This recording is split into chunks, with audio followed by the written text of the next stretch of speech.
Bonjour tout le monde, Luc Olivier de RPM en présence d'un véhicule qui risque d'interpeller beaucoup d'acheteurs québécois. Il s'agit de la toute première berline entièrement électrique du constructeur sud-coréen Kia. Il s'agit de la EV4. C'est essentiellement une berline compacte telle qu'on les aime énormément sur le marché québécois.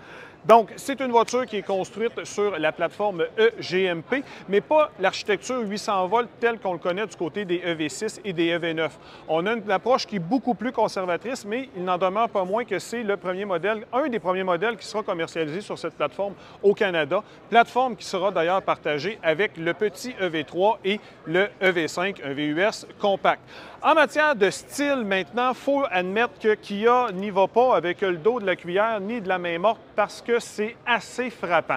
À l'avant, je vous dirais que c'est quand même assez conservateur. On réinterprète un peu l'approche du fameux nez de tigre, ce qui nous permet d'avoir un coefficient de traînée de seulement 0,23. C'est quand même assez impressionnant. Au niveau de la silhouette, j'aime ce qu'on a aussi parce que l'empattement est très long grâce à une plateforme entièrement électrique. C'est à l'arrière où c'est quand même assez singulier, notamment avec la position des feux assez particulier. Sachez aussi qu'il y a une version à haillons qui sera éventuellement disponible, mais pour le moment, elle n'est pas encore disponible pour le marché canadien. Du moins, elle n'est pas encore annoncée. Espérons qu'elle se présente.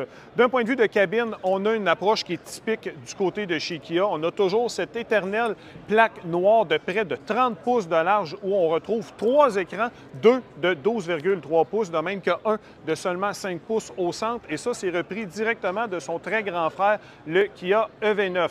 En matière de rouage, maintenant, on est à l'école d'une voiture compacte, donc traction de base avec une puissance de 150 kW, ce qui nous donne environ 200-204 chevaux, dépendamment des mesures.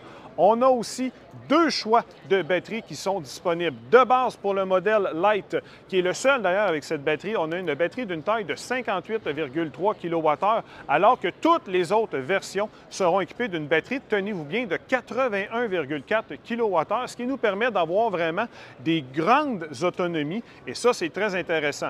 Fait à noter qu'on peut avoir jusqu'à 531 km d'autonomie pour une version traction avec la grosse batterie et les plus petites roues, évidemment.